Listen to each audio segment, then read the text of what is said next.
Okay, folks, we're going to begin. I thank you for coming out tonight. And I was on the Alpha Retreat this weekend, which was fun. I'm there for the answer questions person. So anyone can ask any question they have to stump the pastor kind of thing. But Pastor Jerry helps me, and we had a guy named Eric Moore help me. But Eric was there, and based on the fact that this past week was the celebration of what major Christian event? Anyone? 500 years ago. The Lutheran here should know it. Yes. Specifically, though, nailing the 95 Theses onto the Wittenberg door. So this is a shirt he gave me. It's a picture of Martin Luther. Nailed it. So I thought that was cute. He said after he saw it, he could not resist getting it for me as just kind of a way of remembering the Reformation. And by the way, if you don't know this, the Reformation is viewed as one of the most important historical events in history in terms of transformation of culture. This is secular. You go to any university, they will point it out as one of the most pivotal moments. They see it as crucial for the Renaissance, for free thinking. The printing of the Bible was an earthquake on civilization in terms of the printing press. Why was the printing press made? To make the Bible known. Why was it wanting to be distributed? Because suddenly the Bible was available for everyone. It just transformed so many things. And it transformed the Catholic Church. Because the Catholic Church, when they got serious critique for the first time, they realized we can't go on this way. So they had to make serious adjustments in their own doctrine in relation to the Reformation. So very, very important and pivotal event. So with that in mind, though, let's go into our quiz. And let's see here. Okay. If somebody calls you a Nimrod, you have been A, complimented, B, thought of as a mighty warrior, C, insulted, D, considered a member of the winning team. B and C. I'm actually only looking for C.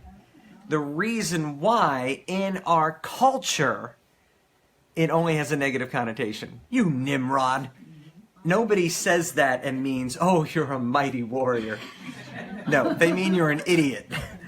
Now, it is true in our text that he is a mighty warrior. So, if you need to give yourself blessings and credit for that, you can, because it is based on the text. But in our culture, the phrase is not a positive. You're a Nimrod, you're an idiot. License to accept it as a compliment. What was that? Isn't this a Bible quiz? Yes, it is a Bible quiz. Apparently a few people marked that. So for those who needed to put B, you can give yourself grace. But I was thinking of somebody on the street calling you a Nimrod, you probably wouldn't say, thank you so much. I'm grateful for that. Now. Now you can be insulted, okay? So if you thought of as a mighty warrior, you're also being complimented. So you got A, B, and C. Well, maybe they're anti-war and they're calling you a mighty warrior. You warmonger! So that's not a compliment. Number 2. Uncovering your father's nakedness is an idiom for A, sex with your father. B, seeing your father naked. That was B, excuse me. C, seeing your mother naked. D, sex with your mother. No, it's actually D. It is D because that is what the idiom, and this is not a debatable one. This is actually what the idiom is. What you have to decide in the passage that we wrestled with, and that was, why is Noah cursing the Canaanite or Canaan? That you can argue, is this an idiom at play, or is nakedness at face value nakedness? But the idiom in Hebrew is from Leviticus chapter 18. You look at any translation and you will see it actually refers to sex with your mother. Now, by the way, there are all kinds of descriptions in Leviticus. It's talking about sex with your kids, sex with your parents. It's going both ways. But that's the idiom. So the idiom is not debatable. We know historically what that idiom is. And the book of Leviticus answers it. Now, whether that idiom should be applied with the story of Noah cursing Canaan, that's debatable. That's, what was that interesting conversation.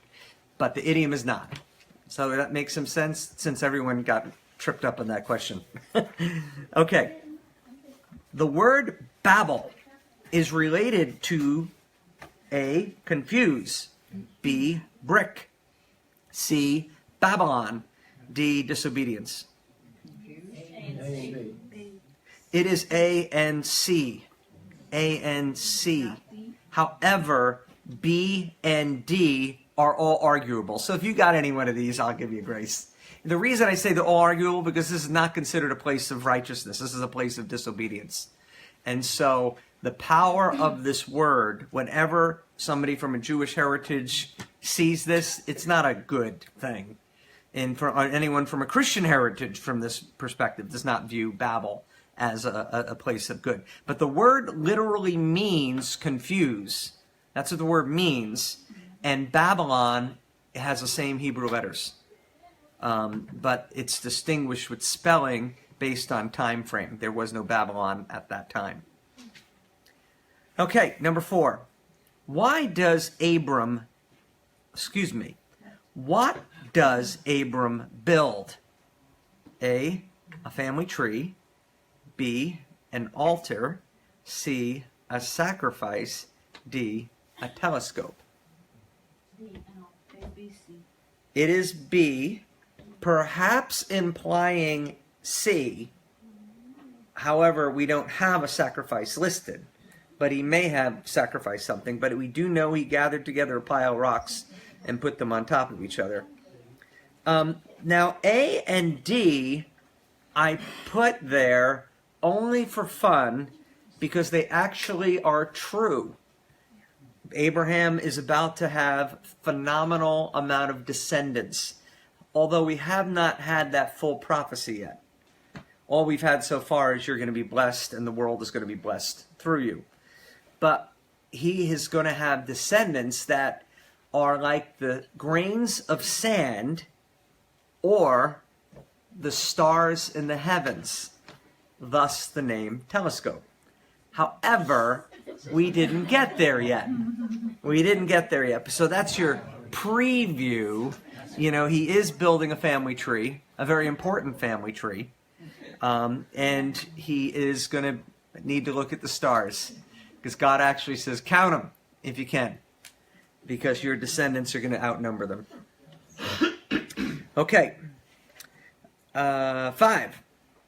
According to the text, Sarai is A, beautiful, B, childless, C, sickening, D, worth a lot of cattle. It's all of them. All of them. She's absolutely beautiful. She is childless. Pharaoh gets sick when he gets married to her. And she is worth an awful lot of cattle because that's what Pharaoh pays to get her. So she is all 4 of them. Didn't he actually get married to her? Well, he's broiling the harem. I don't know if they went down the aisle. I do not know that. But Pharaoh viewed him, took him in to be his wife. So maybe there's an intermediary, wait here until we do a formal ceremony. I doubt the Middle Eastern king, though, felt he needed to do that. You just enter the harem and you're good to go. But, see, it requires a little thinking here. Because you think, sickening? Why would she be sickening? Well, he got sick. Was his sickness related to Abram? It was related to Sarai coming into his household. So, yes, it's a little trick question, but we've got to have a little fun, can't we? Okay, 6. The name Eber means friend of God, the Lord is my strength, rebel, divided. Divided. And we actually talked about that at 2 classes. Because his... Peleg. Excuse me? I thought that was Peleg. That's his son. In other words, Elab's name means divided, and then he had 2 sons. But in the second genealogy, only Peleg shows up. And but it's his name that means divided, not Peleg. Oh. Okay, number 7. The primary purpose of the story of Noah cursing Ham is A, the evilness of humanity, B, the rejection of Ham's line, meaning his descendants, C, Noah's drunkenness, D, the elevation of Shem and Japheth's lines. B and D. I would see A, B, and D. A, B, and D. The fact that Noah was drunk is interesting. We can argue whether or not that was an indictment of sin on his part, but we can say with confidence that we have already seen that God has stated that evil is bound up in the heart of man, and that is post-flood. And then this incident happens a paragraph later. You know, it causes you to pause and say, yeah, this is an example of evil. And then it is most assuredly a rejection of Ham's line and the elevation of Shem and Japheth, although the division of which of those two is going to be the one of the seed of woman that's going to bring salvation is not yet determined, but it's leaning to Shem or Japheth now. So I would argue A, B, and D. 8. In the book of Genesis, east becomes a metaphor for peace. B, resurrection. C, second coming. D, moving outside of God's purposes. D. It is D. It is D. Second coming is tempting because there's a New Testament reference of the Eastern Gate, and you know that's supposed to seduce you and think, "Ooh, it must mean that," but not in Genesis, not yet. Okay, number 9. Who may need some marriage counseling? Abel, Milcah, Enoch, Sarai. D. I would say D. If your husband's willing to hand you off that quickly, there is some counseling here necessary. I mean, this is not good. I think Sarai deserves a little mercy here. And maybe this is why she gets a little bitter later on. You know, sleep with my handmaiden, because you're willing to pawn me off in a second. You know, it's a fascinating observation. All right, number 10. The story of Abram in Egypt foreshadows what? Jews in Egypt. The Jews in Egypt and their exodus.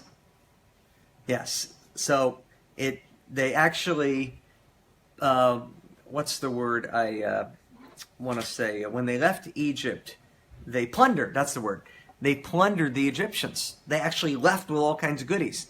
Abraham did the same thing. Pharaoh was just like, get out of here, keep all the stuff I gave you. So in both cases, there is a plundering. In both cases, there is a plague. There's a lot of little similarities between these events. Okay.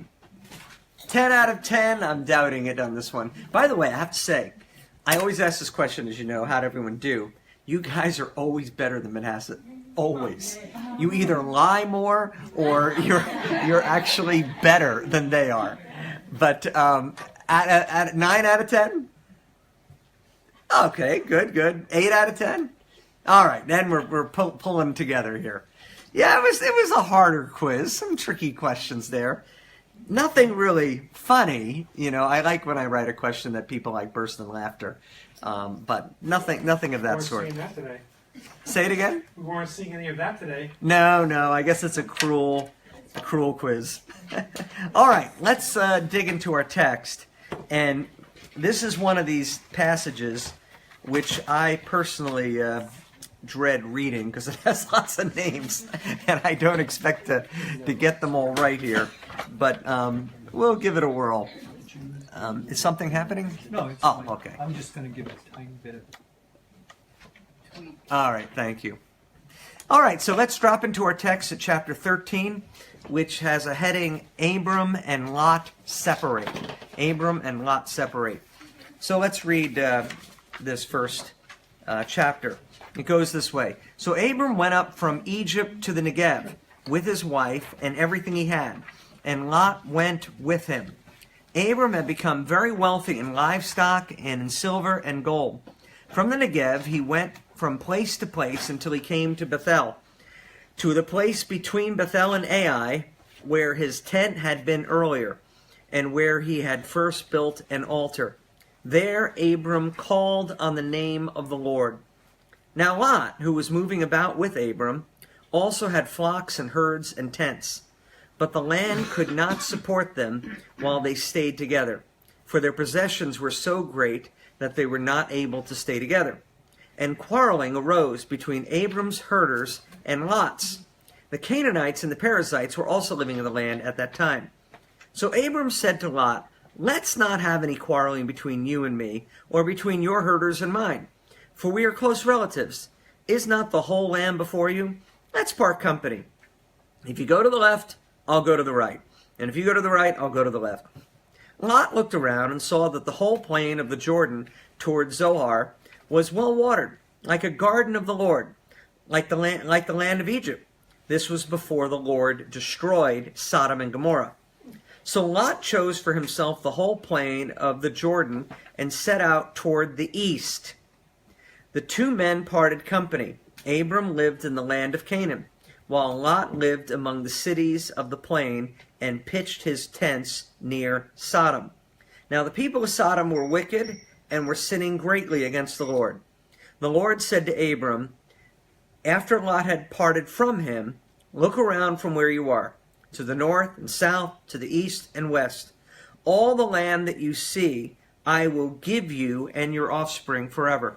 I will make your offspring like the dust of the earth, so that if anyone could count the dust, then your offspring could be counted. Go, walk through the length and breadth of the land, for I am giving it to you." So Abram went to live near the great trees of Mamre at Hebron, where he pitched his tents. There he built an altar to the Lord. Okay, let's take a look for a moment of a map to see a little bit of what Abram is doing. So, here we got map of the Middle East.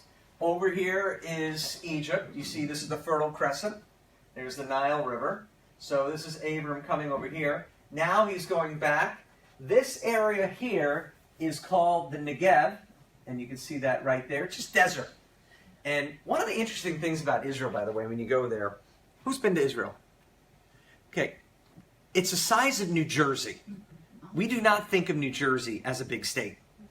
But what's funny, it's because of where it is, it has areas that are lush and green. It has areas that look like the Grand Canyon. It has areas that are like parched and dry. It is such a diverse geography. And so this is not an area. Excuse me? And that's just Jersey. Yes.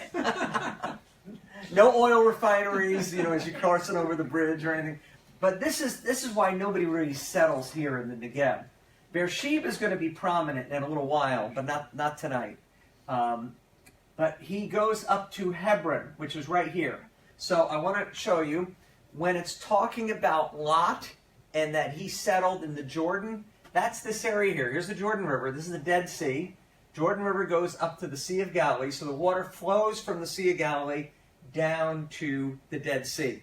And because you have a river here, you have a dependable water source for farming and all those kinds of things. Now, interesting point for today. Today, no water flows out of the Sea of Galilee into the Jordan River. And the reason is this is Israel's only water source. And so they do not want to see any water wasted. The water from the sea in the Jordan River now comes actually from this river here, coming from Syria. and that is what populates or fills this with water. These things here, this is a little red, a blue line, that's a wadi, meaning it's usually no water in it at all. Israel does not have a lot of water sources, and so this is a wadi, this is a wadi, this is a wadi. This is an actual flowing river, though, that flows into here. And the reason why is, what happens when the water gets to the Dead Sea? It's useless. It's dead. It's totally salty. Did any of you swim in the Dead Sea? Mm-hmm. Yeah. Can you drown in the Dead Sea? Not easily. Not easily. You can if you get your butt above your head. Because if you're like stuck in the wrong position, you're going to float. But you need to breathe. So you got to have your head in the right place. You can sit in the Dead Sea and read a newspaper. Just like, you can bring your Kindle out there if you want and read. You will not go under. You can't sink. It's very hard to sink. It is very hard to sink. The other thing, it's like swimming in pea soup. It is so thick and pasty feeling. So when you get out, the first thing you want to do is wash. Is it And clean? God forbid you have a scratch or a cut. Because you will know it when you go into the water. It will hurt. Anyway, though. So this is where Lot is settling. This is the mountains of Israel right here. It's hard to see on the map, but there's a ridge. And that is where Jerusalem is. If you notice, it says Salem. That is Jerusalem. In our text tonight, it is called Salem, though. And this is about, compared to Jericho, when you go from Jerusalem to Jericho, which is about 20 miles. It's all downhill. Because you're leaving, going from the mountains, and then you're going down. So Lot is settling in this valley, which he's calling a fertile valley because it has the river there. So here's Bethel, and here's Ai, and he was settling in Hebron, which is in this area right over here. Is that why they're called Hebrews? Because they were settled in Hebron? Hebrews? I don't know that answer. I do, however, tonight is the text where the word Hebrew comes up for the first time. But it doesn't really give an explanation, it just shows up. Where is Sodom and Gomorrah? Where would they have been? We don't know exactly. However, that's going to relate to our text. But right along this area here is this huge salt mountain called Har Sidon. In the old days, tourists used to be able to go into it. And when I say salt mountain, I mean a big mountain. All salt. And when you go into it, there are these like salt caverns that shoot up to the sky. And because salt is kind of a whitish material, the sunlight reflects into it. It's almost like translucent. It's very interesting. But when I went there in 1996, they stopped people from going into it. You still can't go into it. They don't let anyone because of pieces of salt falling down, and they're caves and things. But I thought to myself, I'm traveling 8,000 miles. I'm going in there. I jumped the fence, and I went into the mountain and took a few pictures and then came out. I'm a little boy at heart. I like doing that kind of stuff. And so, anyway, I say this, though, is because some have argued that Har Sidon is the remains of where Sodom and Gomorrah is, and this is related to what happens to Lot's wife. She turns into a pillar of salt. And because of all the salt deposits here, they think maybe, but it's going to play into our text now because of this little parenthetical statement, which we'll get to in just a minute. So anyway, that's just want to see where he's talking. So he's settling in the mountains of Israel, and Lot is settling in the valley, the Jordan Valley. By the way, the Dead Sea is the lowest place on earth. Just another interesting tidbit below sea level. You don't get any place on earth lower than the Dead Sea. Okay, so let me go back to our text, and we read this. So Abram went from Egypt to the Negev, the desert, with his wife and everything he had, and Lot went with him. Abram had become very wealthy in livestock and silver and gold. Now, the interesting thing in Lot went with him, that implies that Lot may have gone down to Egypt too. The fact that now Lot is with him, it's hard to say from the text.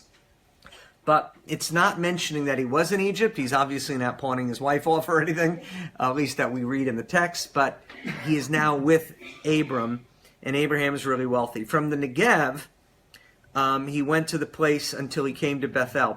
Now, the first thing that you take note of on these first few verses is, what is Abram's financial status? He's very wealthy. So what does this communicate to us? That God has indeed blessed him. So this blessing that God has promised is evident in this text. It seems like everything Abram's touching is, getting more resources, more blessing of God. So he came to Bethel, which means what? House of God. House of God. Bet meaning house, El meaning God. Memory works. And okay. You need a high five there, Wayne? For myself, my memory works. Well, Yes. if you got a wife there, she can high five you, take care of you. He has a gentle ego, Barbara. Take care of him, okay? Needs that. Okay.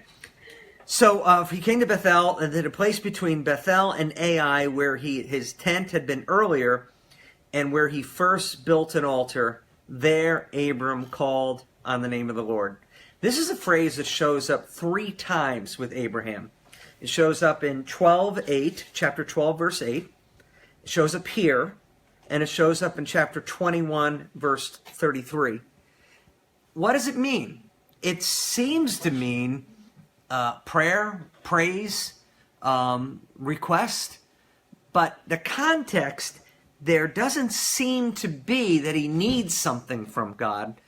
The context seems to be he wants to pause and honor God because he's wealthy now. He's just wanting to give praise to God for all that he has. It's an interesting phrase. Call on the name of the Lord. Yes? So you don't think it refers to what Paul says in Romans? Which is? Anybody who calls on the name of the Lord will be saved? Well, he obviously isn't reading Paul at the time. But Paul may be reading Abraham, at the time, in terms of when he sees that. And clearly, Abraham is consistently calling on the name of the Lord, and he is blessed of God. I could at least make those 2 connections. You'll find that I'm always very, very conservative on my interpretation. But I think you can make a correlation that Abraham is blessed and he's calling on the name of the Lord. And I think that is something we want to communicate to our families. We call on the name of the Lord in our family. That's what we do. This week, I got a call from a blast from my past. A girl that I dated in college, who I actually put money down in a ring to marry.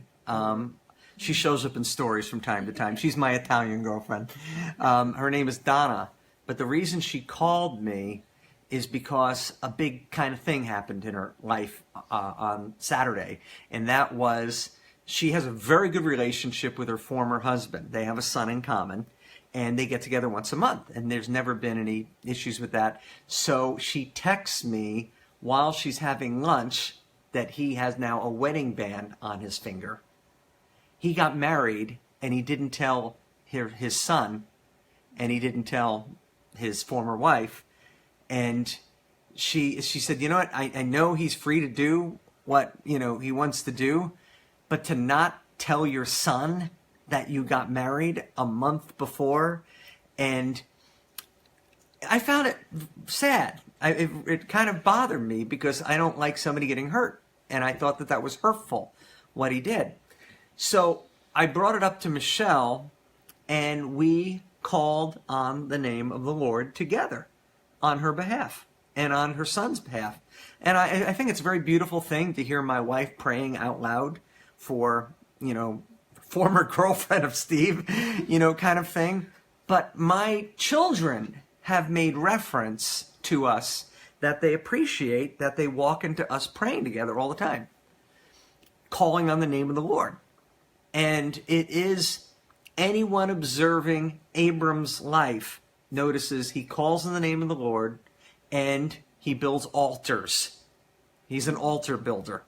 And these seem to be altars that may include sacrifice, but they could also be stones of remembrance. These are places where God did something with me, and I'm piling these stones up to remember what is taking place. So there Abram called on the name of the Lord. Now Lot was moving about with Abram, also had flocks and herds and tents. But the land could not support them while they stayed together, for their possessions were so great they were not able to stay together, and quarreling arose between Abram's herders and Lot's. Canaanites and Perizzites were also living in the land. So what you're dealing is a land that's very congested. Now, if you go to Israel in this particular section, so for those who have been to Israel, this is not that far from Jerusalem. Is that a lush area in your memory? Like, would you call it flowing with water, lots of greenery and things like that? I'll answer it for you. No, it is not. It is like going to a fairly desert-like area. Not that different in some respects than Denver. Semi-arid.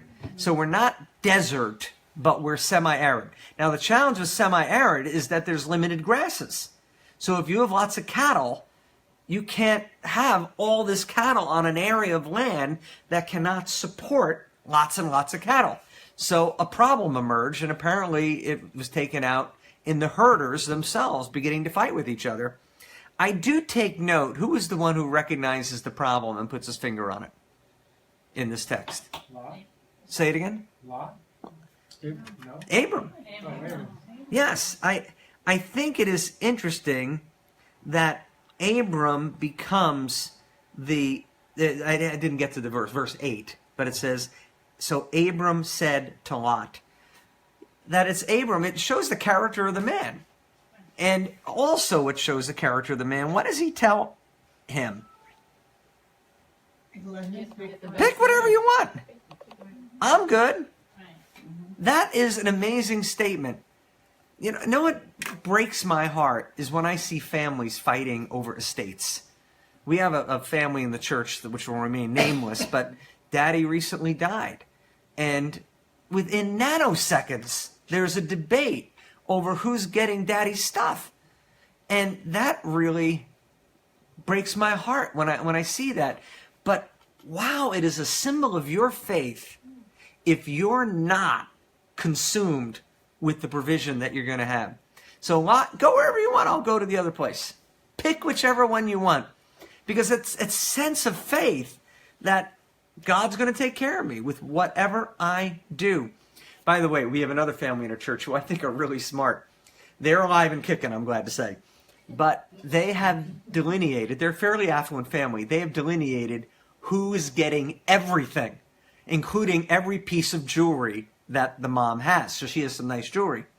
So her daughter-in-law saw her and said, "Oh, Mom, I see you wearing my necklace." Because it was already defined that she was going to get the pearls or, something like that. But I really compliment this family because when they go home to be with the Lord, everybody knows already Mom and Dad's wishes. There's no gray area. And I think that's a gift to your kids when you do that. So, note to self. The other element, though, is note of Abraham's faith. God's going to take care of him wherever he goes. So, they part company, and Lot looked around, verse 10, and saw the whole plain of Jordan toward Zoar was well watered, like a garden of the Lord. Now, when the garden of the Lord, what does that make you think of? Eden. Yeah, excuse me, not Eve. It makes you think of Eden, and it's intended to make you think of Eden. In other words, Lot's picking the prime real estate, and he perceives it that way, and Abram's okay with it. Now, what's interesting is that Moses or someone adds this parenthetical statement. This was before the Lord destroyed Sodom and Gomorrah. Based on the context of verse 10, what does that imply about the destruction of Sodom and Gomorrah? Upcoming. It's upcoming. But Lot says, "Oh, it is beautiful. That's where I'll settle."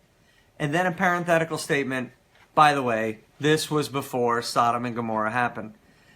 The probable explanation is the time of Moses, it's a wreckage. In other words, that place Lot wanted to settle, it's a bomb. The statement doesn't make sense unless it implies that there was, at a time, this land was gorgeous.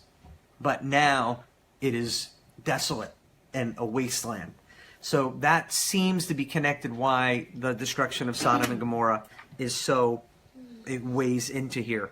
Because at this point, it also communicates something else, that whoever reading Genesis knows independently about Sodom and Gomorrah. Already knows about Sodom and Gomorrah, which means it had to be one huge story, because before Moses is even recording it, people know about it. And so he can tell the story about Sodom and Gomorrah. Verse 11, so Lot chose for himself the whole plain of the Jordan, set out towards the east. So, east. He's moving east? Like out So of how do you think? Yeah, that doesn't sound positive. Now, moving into the Sodom and Gomorrah region, what do we think a positive or negative about Sodom and Gomorrah? Well, since that was before the Lord destroyed Sodom and Gomorrah, I would say definitely negative. Yes. So if you want to settle in Sodom, Is that a definite thing? When it's saying toward the east, like it's intentionally east out of God's will, is that intentionally meant that way, or just have to be geographically, that's the way he's going? that's an interesting question. It is to the east. In all of these cases, they are to the east. But it's just interesting, every time it shows up, it is negative. It just causes you to pause and say, you see, the author did not have to put where it is. He could have just said he settled by the Jordan Valley. But the fact that he decides to put east, and we see that Cain settled east of Eden. And you see this ongoing connotation of negative east, it seems to imply that in the text. So, the two men parted company. Abram lived in the land of Canaan, while Lot lived among the cities of the plain, pitched his tents near Sodom. Verse 13. Now the people of Sodom were wicked and were sinning greatly against the Lord. Now, let me ask a question. Is Lot doing the right thing? Why not? He's moving where the wicked people are. Where the wicked people are. Okay. Now, here's one of these interesting examples where I would love to preach a sermon on this. You know, where are you settle? Are you hanging out with the sinners and all that kind of stuff? What we find, though, what's the best commentary on the Bible? The Bible. The Bible. Thank you, Wayne. In fact, I will come right over. There we go. The Bible is the best commentary on the Bible, and here is two passages I just want to draw your attention to. The first is our Lord Jesus, who in Luke chapter 17, verse 26, just as it was in the days of Noah, so it will be in the days of the Son of Man. People were eating, drinking, marrying, and being given in marriage up to the day Noah entered the ark. Then the flood came and destroyed them all. It was the same in the days of Lot. People were eating and drinking and buying, selling, planting, and building. But the day Lot left Sodom, fire, sulfur rained down from heaven and destroyed them all. Now that's somewhat neutral, but it's saying, ultimately Lot left Sodom. But now let's check out Peter, as he describes this in 2 Peter chapter 2. For if God did not spare the angels when they sinned, but sent them to hell, putting them in chains of darkness to be held for judgment, if he did not spare the ancient world when he brought the flood on its ungodly people, but protected Noah, a preacher of righteousness, and 7 others, if he condemned the cities of Sodom and Gomorrah by burning them to ashes, and made them an example of what is going to happen to the ungodly, and if he rescued Lot, a righteous man, who was distressed by the depraved conduct of the lawless, for that righteous man, living among them day after day, was tormented in his righteous soul by the lawless deeds he saw and heard. If this is so, how much more will the godly be rescued out of their trials? What is interesting about this particular passage, though, is he really is kind of laying it on thick about what we're seeing here in terms of understanding, is Lot wrong for settling in this? Now, wisdom, as I would say, would still say, don't go there, Lot. Secondly, we have that little metaphor. He settled to the east. Anyone kept reading Genesis is going to pick up on that. The point being made, though, when we look at the New Testament, is be very careful of now throwing our eggs at Lot, because Peter's very quick to call him that righteous man. However, on this logic alone, how was Lot's disposition, according to Peter, living in that area? Tormented in his soul, is what it said. Oh, I want to move to the area where I'm tormented in my soul. You know, it doesn't seem like a wise place for him to go. Maybe he didn't know until he got there. He just saw the land. That could be. That could be. It's one of those things that's not overt in the text. But I also have noticed another thing about human nature. We do things sometimes for money and for wealth and possessions that place us in compromising situations. And then in the end we go, why did we do that? Why did we do that? Because what was his reason? It sounded like to benefit his own home economy. This is the best place to go. Well, Abram seems to be founded on, I'm going to depend on the Lord. So what? Pick your wherever you want to go. Wherever you want to go. What I'm seeing here is a tension. Clearly the New Testament does not see Lot as evil for going there. But I would say it is fair to question Lot's judgment, and also to see in Lot somebody who may have placed his wealth-earning capacity over and above the preservation of his family. And, what would be a good choice? How many, tombstones say, I wish I spent more time in the office? Very few. The reality is we sometimes reach a point in our life where we go, why did I spend all my time doing this stuff when I shouldn't have? And Lot seems to be a testimony of that. He wouldn't have moved there to try and save those people, would he have? He wasn't that type of character. Well, I'd love to see that was the case. It doesn't seem like he's having tremendous influence in that.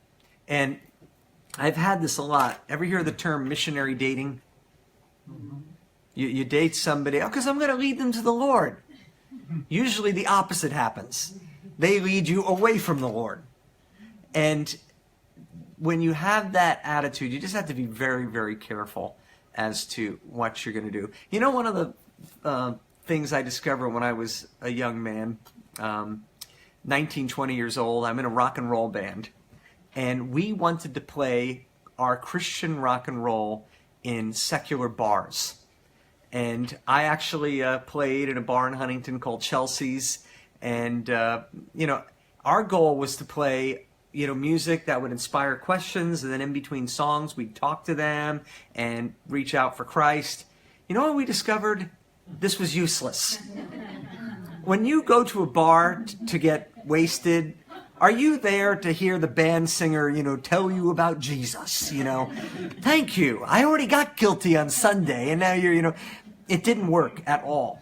You know that when we found out? We started getting all these gigs at Catholic youth groups. And that was perfect, because they were in a church environment. They're expecting something religious.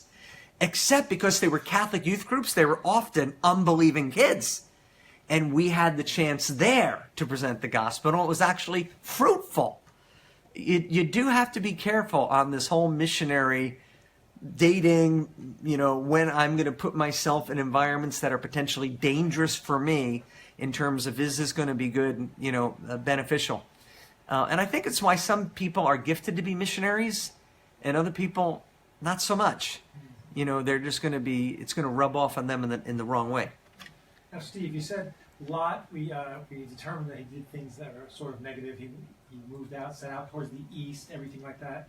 But then Abraham lived in the land of Canaan. And who did Noah curse? Mm-hmm. Cursed Canaan, Right. right? So I don't know, is that good or bad? Well, it's definitely down line going to be bad for the Canaanites Right. because they're going to be eradicated. But there's a verse coming up in Genesis which we have not arrived at yet. And the verse is, all this land, Abram, is yours. All of it. But not yet. The sin of the Amorites, which is a general name for the Canaanite people, Right. Okay. has not reached the level of my judgment. It would not reach the level of his judgment for another 500 years. But that day was coming. But it was not yet. So, yes, he's in the land of the Canaanites, but ultimately this is going to be Abram's land, or the land of Israel, which is another name for who? Jacob. Jacob, exactly. So, the Lord, verse 14, the Lord said to Abram after Lot had parted from him. Now that's interesting right there. The Lord held back this conversation until Lot was out of the room. And he says, look around from where you are to the north, the south, the east, and the west. All the land that you see, I will give you and your offspring. Now this is fascinating in a number of levels. Why did he just say to Lot, go wherever you want, it's yours. And then the Lord steps in and says, by the way, Abraham, it's actually all yours. Everything is going to be yours. So it's almost as if God sees Abram in his faithfulness to say, wherever I settle, God will bless. God will take care of us. We'll be fine. And God honors that and says, you know what? You will be fine. I'm giving everything you see to you. All the land you see will be you and your offspring forever. Now that should be a pause for him, because what do we know about Sarai? She's childless. So he's getting blessed on his offspring here.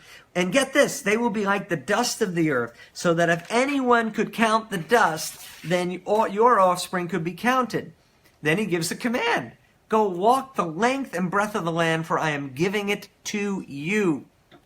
So, Abraham went to live near the trees of Mamre at Hebron, where he pitched his tents. There he built an altar to the Lord. This is altar number 3. There are 4 altogether.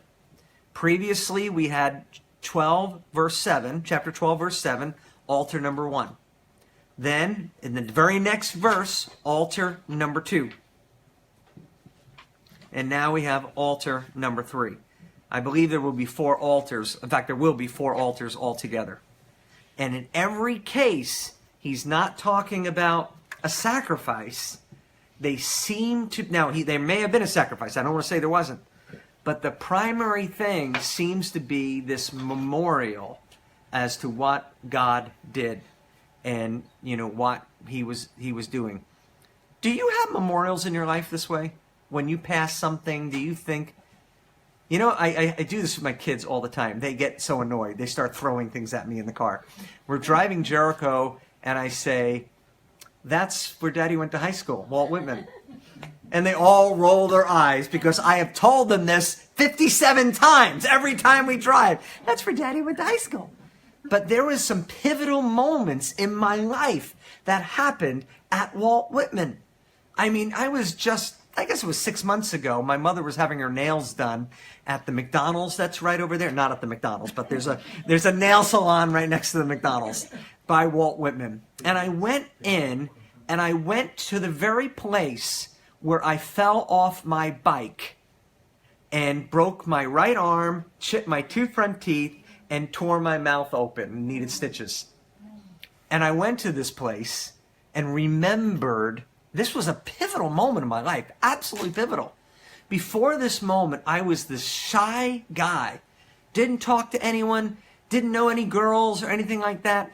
After this moment, I come to school the next day, my arm in a cast, my mouth swollen, torn open, missing 2 teeth, and everyone's talking to me, mostly girls.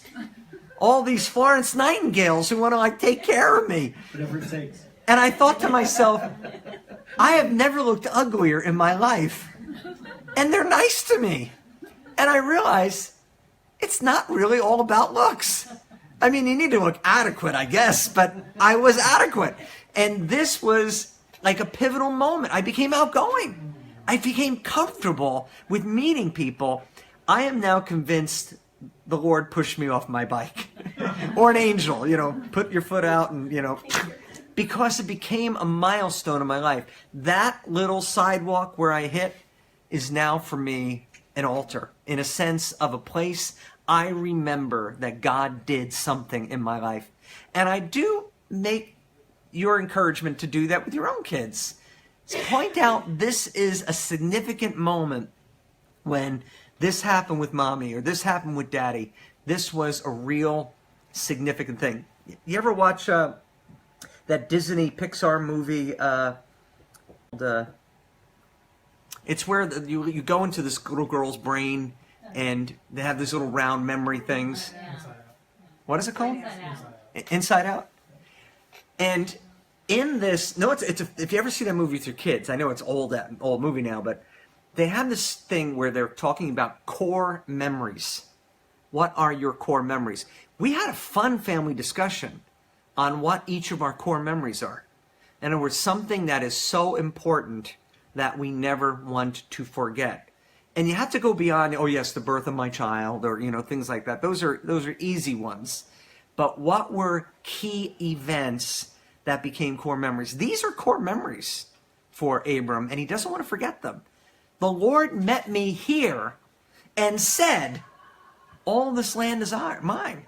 That's pretty heavy. Well, let's move on. So, at that time, verse 14, let me move up on my screen here. Hold on.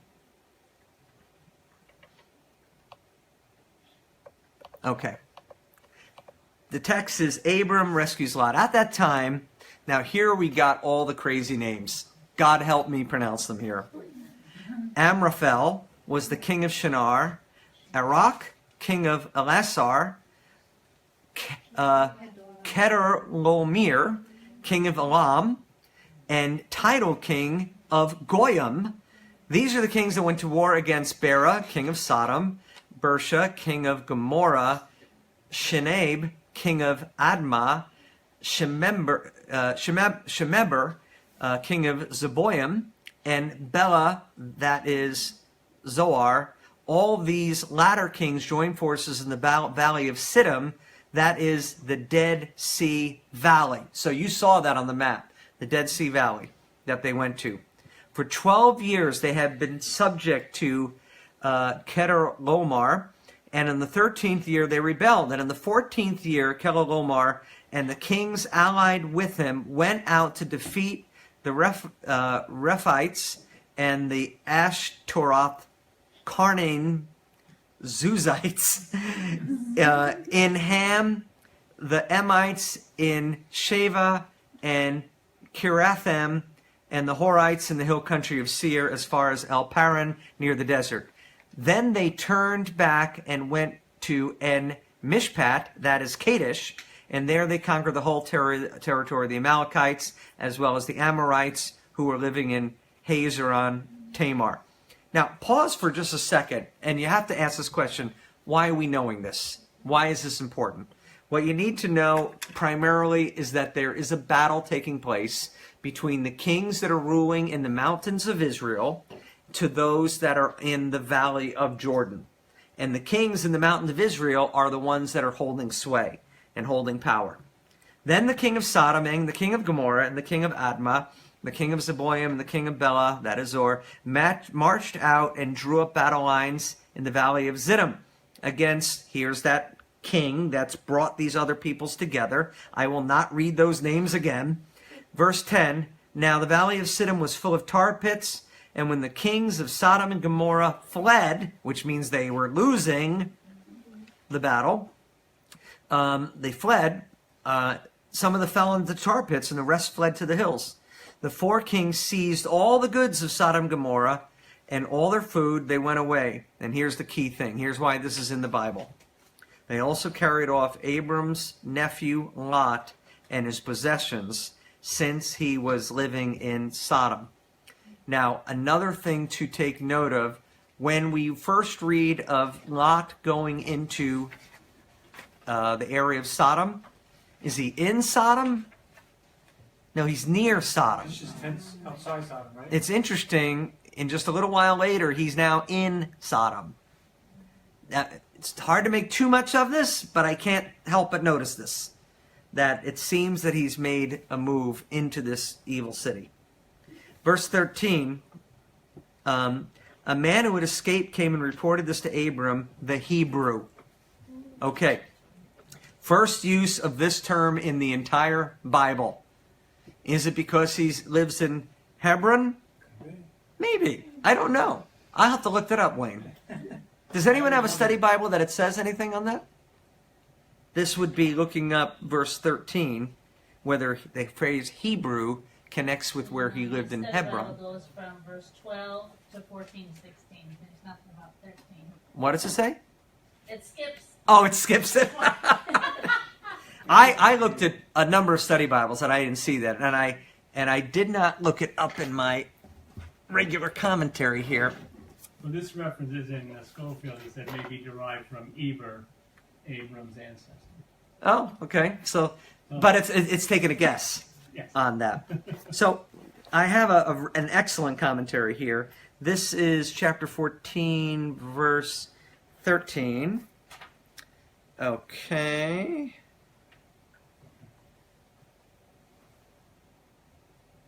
The verse provides a commentary on the moral status of the Sodomites. They were wicked sinners. Nope, that's chapter 13. Okay. I don't want to spend too much on this rabbit trail here. Let's see. More and more scholars are rejecting the equation of Hebrew and Habiru on the historical and philosophical grounds, the development, and he's giving the language here. Then what shall we say of the term Hebrew and elsewhere in the Old Testament? It occurs 33 times in the Old Testament, with the exception of Genesis 14:13 and Jonah 1:9. These references fall into two groups: the time of Joseph and Moses. In other words, what it's saying is we don't know. You know what scholars, they take some 3 paragraphs to say we don't know. So that's, we don't know, Wayne. I don't know that right now. Makes sense, right? Okay. So, but it's interesting. This is the first use of the term. So that is worth knowing. Now, Abram was living near the trees of Mamre, the Amorite, a brother of Eshcol and Aner, all of whom were allied with Abram. When Abram heard that his relative had been taken captive, he called out the 318 trained men born in his household and went in pursuit as far as Dan. Now let's go back to our map, because an interesting question arises. So here's our map, and he fights this battle. So here's where he was, in Hebron. This battle is taking place in the valley of the Dead Sea. So that's this area here. So Abram finds out that Lot was taken captive, and he chases this army to Dan. That's Dan.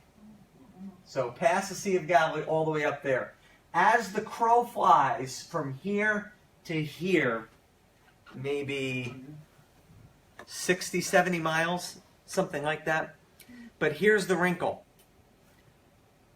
Why would that town be called Dan when Dan has not been born yet? Who's Dan? One of Judah's sons.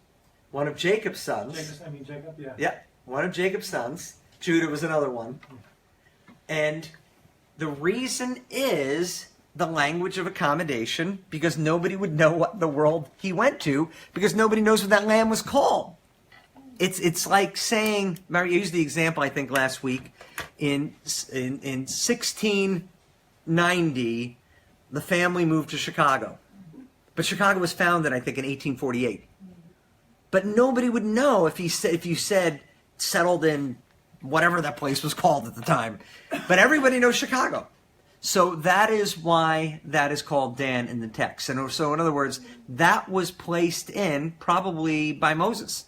to just give a word of explanation as to where he went, because it was lost to time. In other words, nobody would know where that was. So that is where they are now heading. And during the night, Abram divided his men to attack them. Now, I want to move up here. Okay.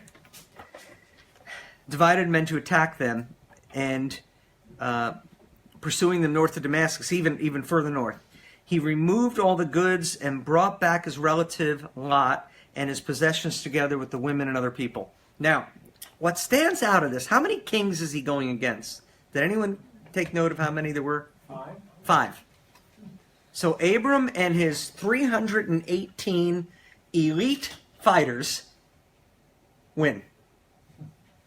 And they not only get Lot back, but they get plunder back. I mean, they are very successful. I pause and I say, why is this story included in the Bible? We have a big reason coming up in a moment. But so far, what does this communicate us about Abram? We've already talked about it. The guy is blessed. It's like whatever he touches turns to gold. He wins a battle that he has no business winning. I mean, he is as if he's more powerful than these other kings that won against these other city-states. And yet, he's blessed, time and time again. But now comes the primary reason why this passage is in our Bibles. And this is huge. We read, after Abram returned from defeating Kedorlaomer and the kings allied with him, the king of Sodom came out to meet him in the valley of Sheva, that is the king's valley. So, king of Sodom comes to meet him. However, there's another guy coming out to meet him. Then Melchizedek, king of Salem, brought out bread and wine. He was priest of God Most High, and he blessed Abram, saying, Blessed be Abram by the God Most High, creator of heaven and earth, and praise be to God Most High, who delivered your enemies into your hands. Now, who in the world is this guy? So, here is some clues that we get to play with. The word Melech equals just, as in righteous. The word Zedek means he is my king. So, if you put them together, what Melchizedek means is, anyone? Just my king. My king He's is just. righteous. My king is righteous. So that's interesting. Then we have a couple other interesting phenomenons here. What is he also? He's a king. Priest Most High. You recognize God. He's a as the priest. Right. It says he is a priest. Now he's also a king of what city? Peace. Salem. Salem. Salem, which very good, is where it's the derivative of shalom. And so Jerusalem means city of peace. Jeru meaning city, Salam meaning peace, Jerusalem meaning city of peace, which is in history kind of ironic that Jerusalem is called the city of peace because lots of fighting over that city. So these are just curious things. Now, God receives a whole new set of names, in this particular scenario. So, Melchizedek is the priest of Elyon.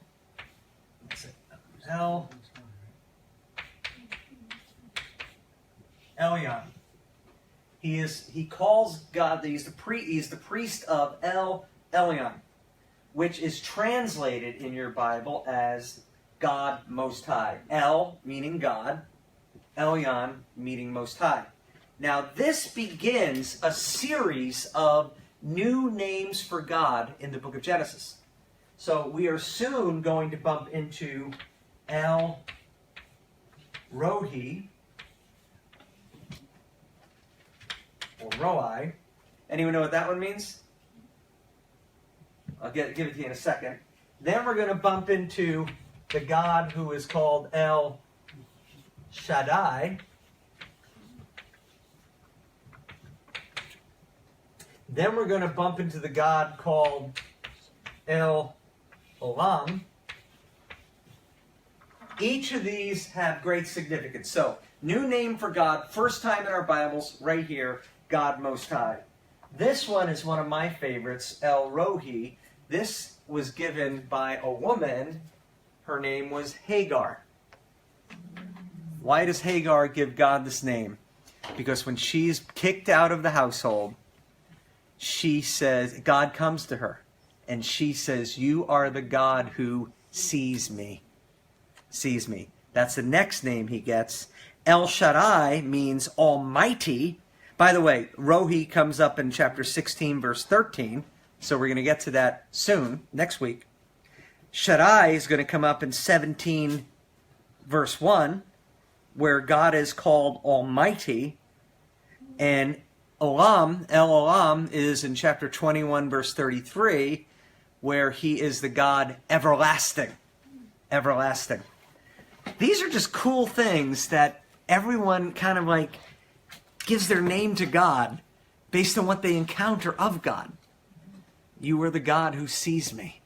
I mean, that's so beautiful, you know, when you see that and perceive that. So anyway, but right now we introduce it in the King of Salem, brought out bread and wine, kind of like a victory celebration, and he blesses, blessed be Abram by God Most High. Then he gives a description, creator of heaven and earth. So this is not just any local deity of the ancient world. This is creator of heaven and earth. And praise be to God Most High, now, who delivered your enemies into your hand. Who gets the glory? This is a very interesting thing, because normally you put Abram on your shoulders and you say, yeah, you beat the enemy. But Melchizedek says, let's give glory to God. And Abram responds here. It says, then Abram gave him a tenth of everything. Now, here's an interesting language thing. This is implied. Then Abram gave him a tenth of everything. Abram, it says, he gave him a tenth of everything. The question is, who's he? Is it Melchizedek gave him a tenth of everything? Or is it Abram gave him a tenth of everything? You have to figure out who is the subject of the sentence. Now the NIV solved the problem for us by putting Abram here. Now why did they put Abram here? What is their logic for it? It's because that Abraham is coming back with all the goodies. And so it's seeming that he is sharing the bounty of what he has received, and therefore he gives 10% to Melchizedek. What's interesting, though, is Melchizedek wasn't part of the group of nations and, you know, everything else. He just like shows up out of the blue. So the questions have arisen. Who is this Melchizedek? Now, he's going to show up in Scripture again.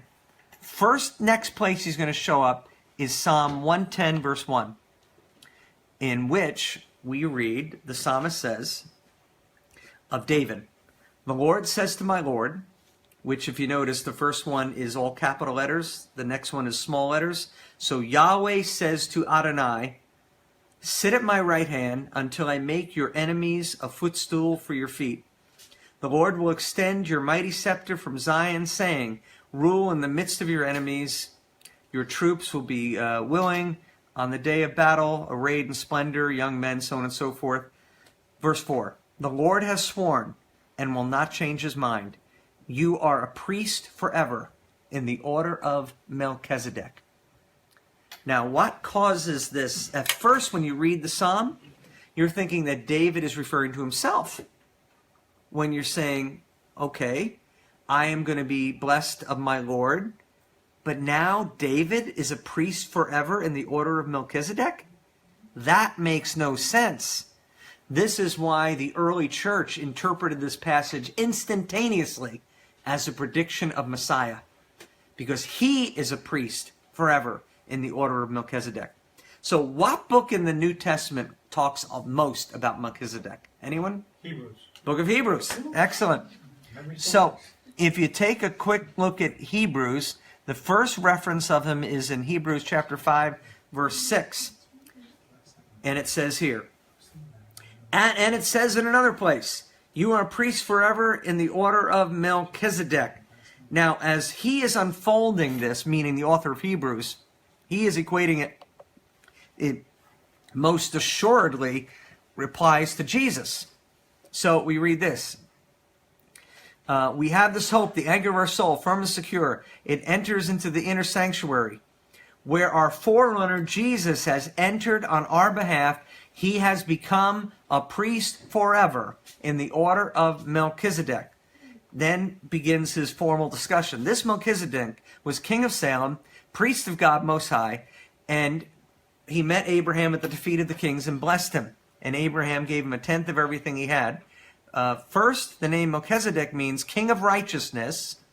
Then also king of Salem, which means king of peace, without father or mother, without genealogy, without beginning, days, or end of life, resembling the Son of God, he remains a priest forever. The author of Hebrews' primary point is that Jesus is a priest, but not in the Levitical type of priest. He is a priest like Melchizedek. The Levitical priests are flawed. Melchizedek is the king of righteousness. And he is a priest in that order, which predates the Levitical priests. He's making a big case. Like Jesus does not have, a father on earth, well, Melchizedek, we don't know his lineage. He just shows up in the text. This has caused many to let's argue and suggest that what we are seeing in Melchizedek is a Christophany. Now, what is a Christophany? If a theophany is the presence of God with us, Christophany is argued to be a pre-incarnate visitation of God that comes at strategic times, usually equated with the phrase angel of the Lord. Like in a little while, Abraham is going to meet with an angel of the Lord. Now, why is this argued that way? It's because they take on various attributes of God and yet physically present. And since God is spirit and Jesus is the part of the Trinity that we can relate to in flesh and blood, the thought is, because we know from the New Testament he is pre-eternally existent with the Father, that maybe this is a visitation of none other than Jesus to Abram at this time. And Abram, recognizing something special has happened, gives him 10% and pays homage. He came with bread and wine. Yes. That, it's interesting you say that, because that is going to be the Holy Communion, not too long from now. Foreshadowing. But it does cause you to pause at the foreshadowing. Now, there are many, scholars who are very cautious about saying that this is a Christophany or, is this Jesus? And they want to be cautious of not pushing the text further than maybe the text is saying. But I think any Christian who has read the book of Hebrews, who has looked at the prophetic words of Psalm 110, must at least raise the question. We know this. Jesus is in the order of Melchizedek, a priestly order of Melchizedek. And we see significant comparisons. Jesus is a king. Jesus is a priest. And the fact that it's Jerusalem, I mean, you put these pieces together, and we seem to see here a sacred moment. It's a very intriguing passage. It causes you to reflect. It causes you to pause, and I think it should. I think you could, spend a lot of time looking at all the pieces here and reach a fair conclusion that this is a Christophany that has taken place. So let's wrap up our passage, and we'll be finished for tonight. So, but Abram said to the king of Sodom, verse 21, I'm sorry. The king of Sodom said to Abram, give me the people and keep the goods for yourself. So, I mean, he's trying to be magnanimous. Hey, you fought the enemies, thank you. Keep the goodies, but give us our people back. I mean, it's a fair statement. But now comes Abram's response. But Abram said to the king of Sodom, with raised hand I have sworn an oath to the Lord. Now, notice what he does. He quotes it just like Melchizedek did. God Most High, creator of heaven and earth. It's as if Abram just learned something new, and now he's using the very language himself. That I will accept nothing belonging to you, not even a thread or the strap of a sandal, so that you will never be able to say, I made Abram rich. Why is that important? Because Abram's blessing is from God. And if the king of Sodom was able to say, I made Abram rich, whose glory is robbed? It's God. And Abram is actually protecting God's glory here. It shows more about the character of the man Abram. I will accept nothing but what my men have eaten and the share that belongs to the men who went with me. In other words, he does feel that the guys got to get their share. Because these 318 guys, they deserve something. But Abram wants nothing to do with it. And what's interesting about this story is that when David is running in the wilderness and he has about 400 fighting men, they have a similar story in where they have to go rescue people. And in that story, David does the exact same thing as Abram. He just shares all the wealth with all the guys. He doesn't take it himself. It's just like David's one of our heroes. Abram is one of our heroes. And you could see both of them are dependent on the Lord and blessed of God for their dependence on the Lord. It's just so intriguing to me. Abram is a picture of dependence upon God. I close with this story from our own church. When you're leading a church, it's very easy to go back to the flesh. What does the Apostle Paul say in Galatians chapter 3? Having begun in the Spirit, how quickly you go back to the flesh. What is the flesh? The flesh is I can earn this myself. That's the flesh. What is the Spirit? I can depend on the Lord. I need to depend on the Lord. I always must depend on the Lord. The problem is we pastors, we like to say we're in the Spirit, but man, we come running back to the flesh. You know what? I try not to find out how many people came to church each week, because if I do, I compare it. Are we more than last year? And I get consumed with numbers. And I've seen pastors obsessed with numbers.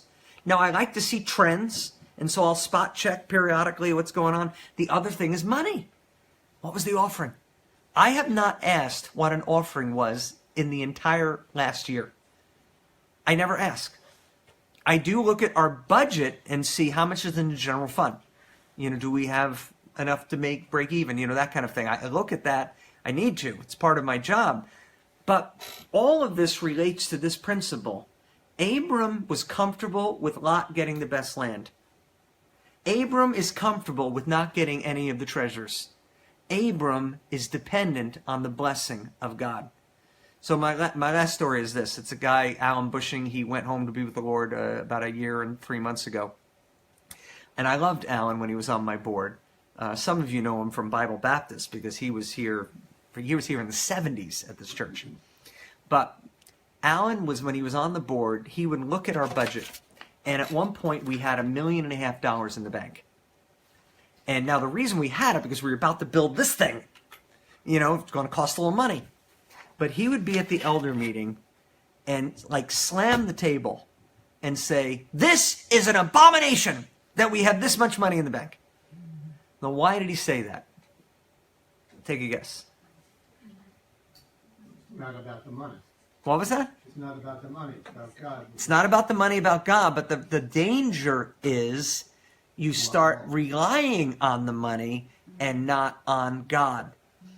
The Lord wants his people dependent. He didn't give them the Nile River. He gave them a land dependent on rain.